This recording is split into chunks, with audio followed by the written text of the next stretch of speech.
Bonjour à tous, on se retrouve pour une séance basée autour de l'organisation offensive et plus précisément sur le sous-principe fixé dans une zone pour se projeter dans une autre.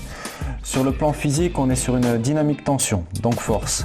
Aujourd'hui, on s'est directement projeté sur du jeu, voilà, malgré que la séance se déroulait le matin.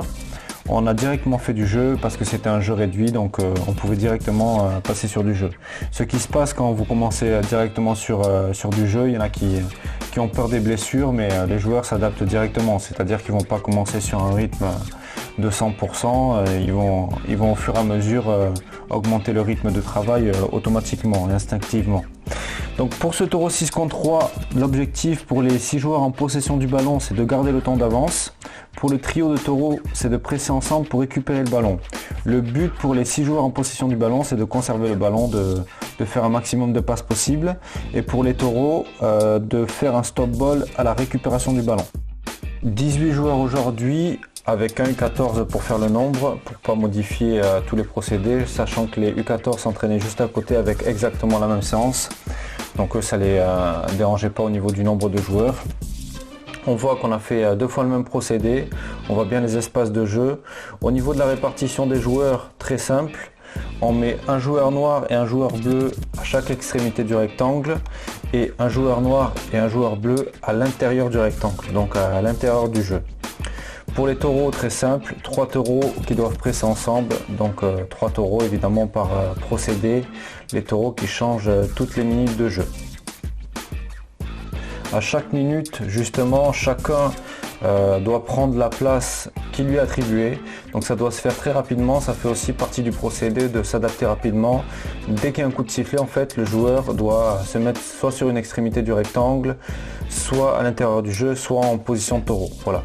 Et ensuite, dès que le coach dit de démarrer, on peut jouer. Mais ça doit vraiment se faire très rapidement. On passe sur le second procédé qui est une conservation 5 contre 5 plus 3. L'objectif, c'est de fixer dans une zone pour jouer dans un espace libre. Le but, c'est de réaliser 10 passes consécutives pour marquer un point.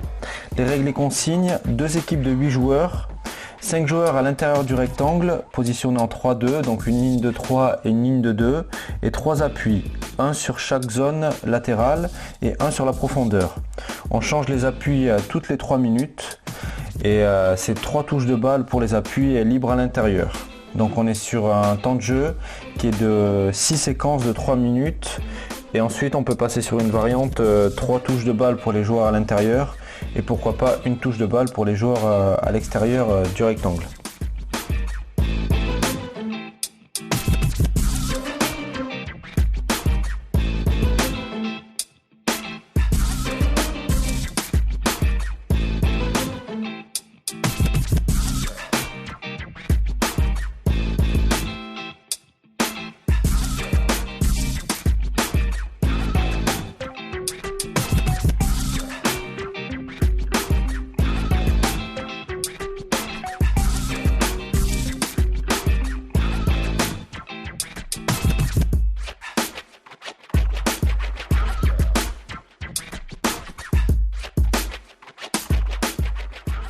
Dernier procédé, un jeu 4 contre 4 plus 4 appuis.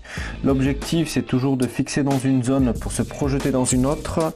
Le but cette fois-ci, c'est de marquer les règles et les consignes. Donc il y a 4 équipes de 3 joueurs.